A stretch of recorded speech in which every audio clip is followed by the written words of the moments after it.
So, Paul, what's the threat now? Still straight line winds, the primary concern with this thunderstorm that's to the north and northeast of the triangle. So the severe thunderstorm warning continues until 6:30 for eastern Vance County, for the northern 2/3, 3/4, most of Warren County, and then for northwestern and Halifax County that goes until 6:30. So let's zoom in on that portion of the line of thunderstorms, and here's that warning box, and you can see the angriest colors line up with the strongest portion of the line of storms. Moving through Warrenton right now, there's been some weak rotation showing up on the radar when we look inside the storm to see which direction the winds are going, but not enough to prompt a tornado warning. So straight line winds over 60 miles an hour is the threshold at which that warning is issued, and that's the main concern with this. What you want to do is just stay inside a sturdy structure until the storm passes by. Moving off to the east and northeast pretty rapidly, around 45 miles an hour. So this isn't going to be with us for hours and hours on end. It's going to pass through, but you want to be inside until the storm passes by. If usually you're heading out the door about now, wait until the storm goes through before you hit the roads, because we're talking about some very heavy downpours and some very strong winds as well. Picked a few spots with the strongest winds here.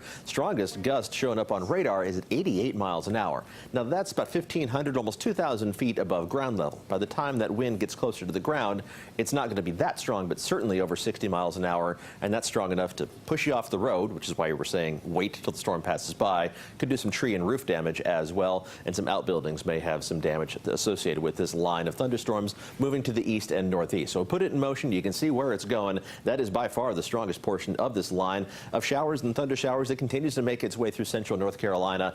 The atmosphere is getting a bit more unstable because it's warm, because it's muggy, so any of these storms could potentially prompt a severe thunderstorm warning as we go through the rest of the morning. Even an outside chance of a tornado warning or two. We'll keep a close eye on all the storms that develop, which will still be with us as we head through the peak of rush hour. Those move off to the east. That first batch of rain will be moving off the coastal plain by late morning, but one more shorter-lived band of showers and thunder showers will move through by late morning and early afternoon. Those are off the coastal plain by about 2 o'clock this afternoon. We'll see lots of sunshine for the rest of the day. So this isn't going to last again all day, but plan on a longer than normal commute. Aaron's going to track some specific problems, but we're looking out at the belt line, and it's definitely just wet out there right now. Low 60s for current temperatures around the triangle, even mid 60s in a few locations.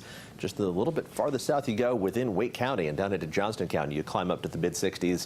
And it's in the mid 60s all over Cumberland County, even 66 degrees in Fort Bragg. Temperatures will warm up close to 70 degrees later on today as the rain chances diminish by early this afternoon. It will be warm for most of the day, but then the winds turn to the west and we start dropping off even before the sun goes down this evening.